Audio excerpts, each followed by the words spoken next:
I just bought this 12-valve 6BT second-gen Cummins for $3,500. It's got 304,000 miles on it, an NV4500, it's a 4x4, it's got more rust than paint, but it runs and drives.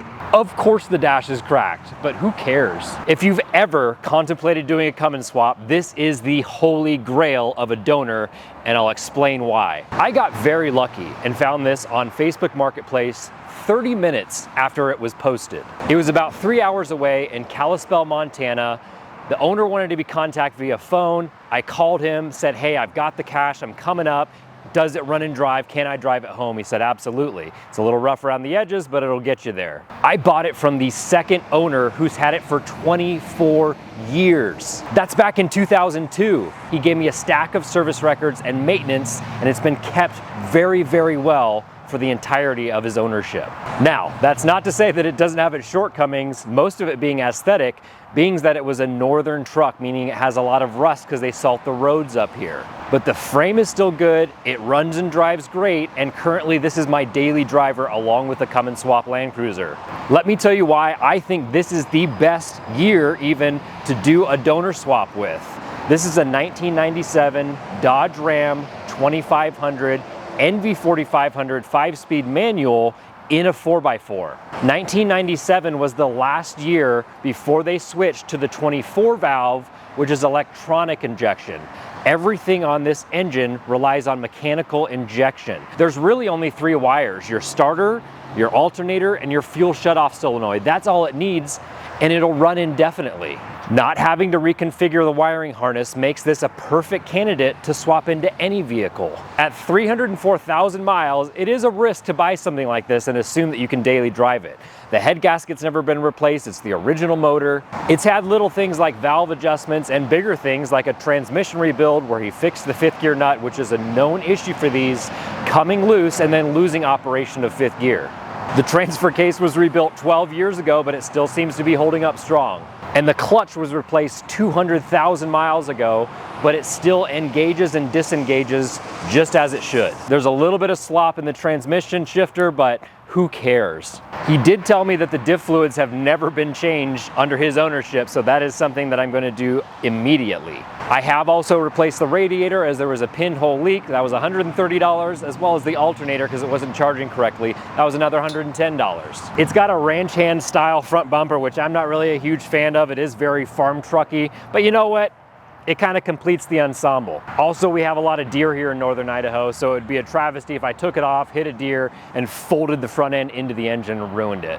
Let's talk about the P-pump, which is the injection pump that comes on this generation, and it is looked at as the holy grail of the 3 injection pumps. You have the VE pump, which I have in the Cummins Swap Land Cruiser. I actually like the sound of that one a little bit more. It's a little bit more mechanical, a little bit more industrial.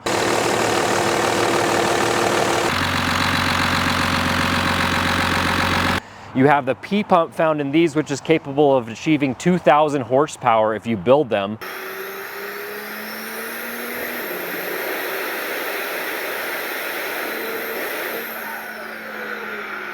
In 1994, when they switched to this generation in the P-pump, the manuals had about 175 horsepower and a little over 400 foot-pounds of torque.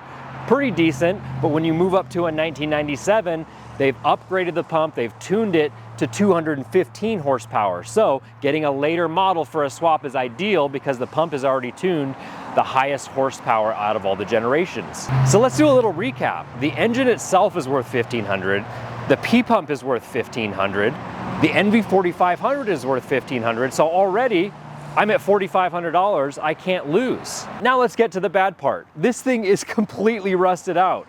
I've already replaced the bed because it was so rusty. I ended up finding a matching hood and a bed on Facebook Marketplace for $350, and the guy even helped me with his backhoe get it onto the truck. It also came with brand new tires with a 2024 date code on them. At this point, the outer fenders and the running guards are very rusty, and in my opinion, it's not really worth saving. I would have to do a cab swap. The fenders I am going to replace. The nice thing about these trucks is there was millions of them made, and I went to the junkyard and found a set of fenders for $100. I honestly don't even care about how much rust is on the body because this is probably gonna get cannibalized for a swap, or I could keep it and daily drive it. The plus of having a truck like this, especially with the Cummins swap Land Cruiser, is that it can tow 13 to 14,000 pounds. This is a very interesting truck because it was originally from Canada. It's got basically a 1-ton package on it, so that means it has a Dana 80 in the rear.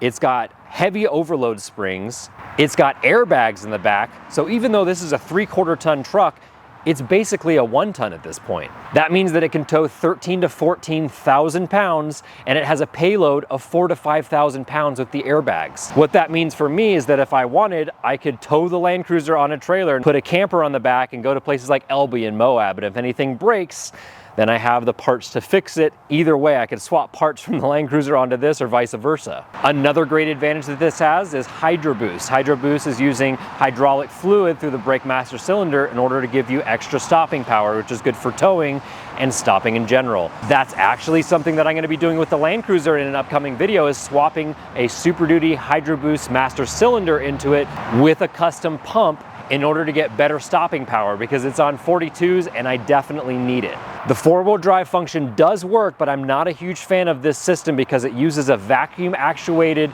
system, and it's just not optimum because you can get leaks in the vacuum line and it can cause all sorts of issues trying to get it in 4-wheel drive when you need it. It does have a Dana 60 in the front. However, I would consider this Dana 60 the least desirable out of all the 3/4 and 1-ton trucks. It's still plenty strong, but you don't see anybody really swapping Dodge axles underneath anything. You want to swap the Ford Super Duty, and or like I have under the Land Cruiser, the Dana 60 Kingpin. This is still low pinion, unlike the Super Duty, so I would call it the least desirable, but hey, it's a running and driving truck. Another negative thing about these trucks is that this mileage, they start leaking. I've got extra oil, extra ATF for the power steering pump, extra coolant, all in the back just in case. I even keep a cardboard box in the truck bed to have it laid down so it doesn't leak on the ground. It does have a boost and EGT gauge already installed, and they both work, but they are very outdated. But you know what? It fits in with the classic theme of this truck. From what he told me, this injection pump has never been messed with, which is great because it drives perfect. It barely blows any smoke except on startup. It gets into boost quickly. It's got great power, so I'm not gonna mess with it. Again, that's why I think this is the perfect candidate for a swap, especially because it's running and driving. The engine just hasn't been sitting somewhere rusting. It's been running and driving and used as a work truck. So what are my plans with this truck? Well, right now I'm daily driving it. I alternate between the Land Cruiser and this when I need to do some modifications to the Land Cruiser, which there'll be plenty. I have a reliable daily driver. However, since the body is in such bad shape, this is just going to end up being a swap donor. Towards the end of the year, I plan on starting my own business. I'm going to have a 30 by 40 shop and tons of room in order to do these conversions. I'll have a 2-post lift and be able to take the body off the frame, access everything as I need, pull the engine out, and inspect everything. There's tons of vehicles that this engine can go in. I've done 2 swaps with 80 series Land Cruisers, and this will probably end up turning into another one. I've actually been talking with Jake and Logan Paul's dad, Greg Paul, about doing a swap into his 80 series, so this drivetrain might end up in his. If you have any questions about doing the swap, for right now, particularly in an 80 series Land Cruiser, feel free to comment or message me on Instagram and we can talk about it. All right, so let's replace these rusted out fenders with the ones I got from the junkyard, take it for a little drive and see how it handles. All right, well, the new fenders are on. It looks absolutely great compared to before with the rusted out fenders. Again, these were $100 at the junkyard. The nice thing is these fenders were from a Dodge Ram 1500. Again, there are millions of them made. So go to the junkyard. If you got bad, dented, rusty parts, replace them for very cheap. I also decided to remove the running boards. They were not really mounted correctly, and I don't know, I just didn't like the look of them. So anyways, I think this is a pretty good looking truck now. It's gonna be my daily driver until I decide what I'm gonna do with it. Again, probably gonna go for a swap. Let's start it up, see how it sounds, see how it runs, take it for a test drive. All right, we'll get a little first start here in the morning. Headed off to work. It's really only about 37 degrees here in Coeur d'Alene, so not that cold. But one of the cool things about this truck is that the owner, being that he lived in Montana where it would get really cold, installed a switch to activate the grid heater. For a little bit longer, you saw that wait to start go off. So we could flip that. Now we're still getting grid heat under the intake. So that helps with colder starts. Make sure we're not in first.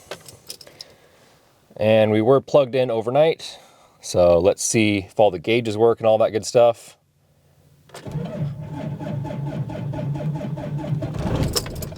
Oh, gotta give it a little gas.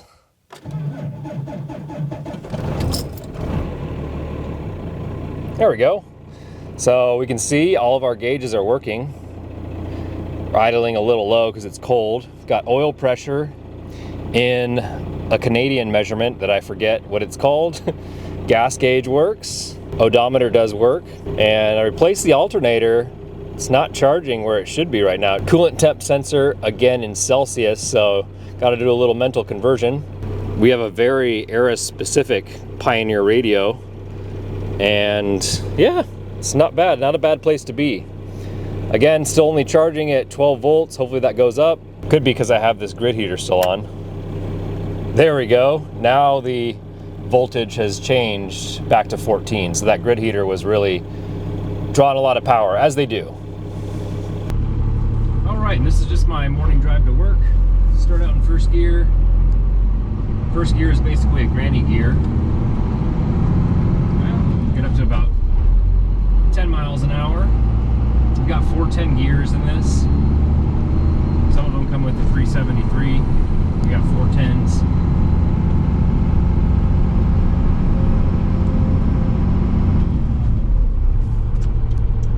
Turn signals all work.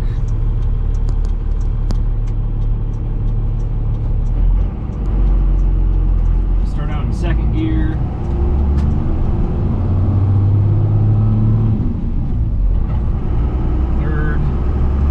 Nicely. Third gear synchros actually feel pretty decent.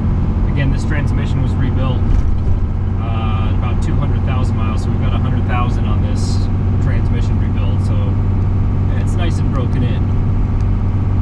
Okay, so we're in third gear.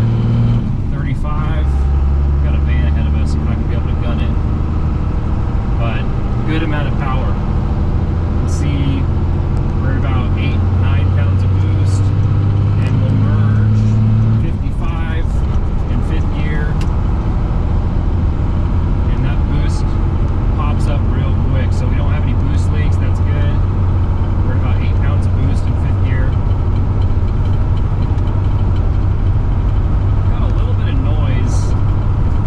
Here's that the four-wheel drive shifter is contacting some part of the NV4500, so there's a little metallic rattling sound. Probably just a bushing. Easy to replace, but yeah, we're cruising at 70 miles an hour right now, 2100 RPM. All of our gauges work. Okay, here's the steering I was talking about. This is the amount of play in the wheel. Really not that bad. I don't know if you can see from back there, but it's not that bad. It drives pretty straight, so this truck is lifted. So whenever they did a lift, they corrected caster or whatever needs to be corrected. They did it correctly. Does have an upgraded exhaust, so I think it's a 3.5 inch or 4 inch exhaust. Sounds great.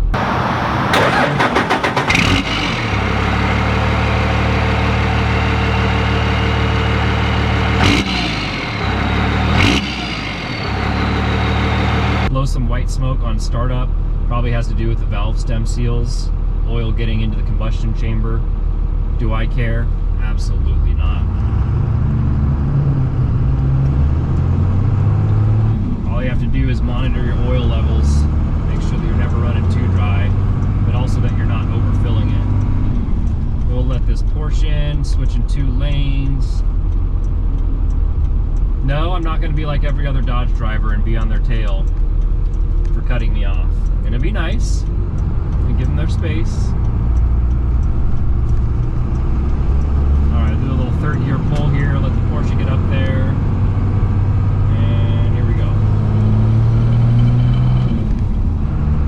Fourth gear pull. We just got up to 50 there real quick. So it's got a good deal of power. This engine is strong. I wouldn't have any problem putting this motor right into a Land Cruiser. However, I would reseal it. When it's out, I'm going to do the rear main, I'm going to do the front main, I'm going to do the tappet cover. And do a couple other things just to make sure we're not leaking any oil. But compression feels good. I don't have any real world data, but compression feels good. I've driven quite a few of these trucks and it does feel like it has a good amount of power. Third gear, 1300 RPM, right out of it, into boost, into fourth, into 45 and 50 miles an hour. Plenty quick. I'm very satisfied for $3,500 or $4,000 all in with little parts, fenders, radiator, and alternator. Anyways, I want to know what you think. Let me know in the comments down below if you found a similar barn find like this, if you think $3,500 for the truck was a good price, and if you found any of this information helpful, I'd really appreciate it if you would like and subscribe. It does help the channel out a lot. Thanks for watching, and we'll see you in the next one.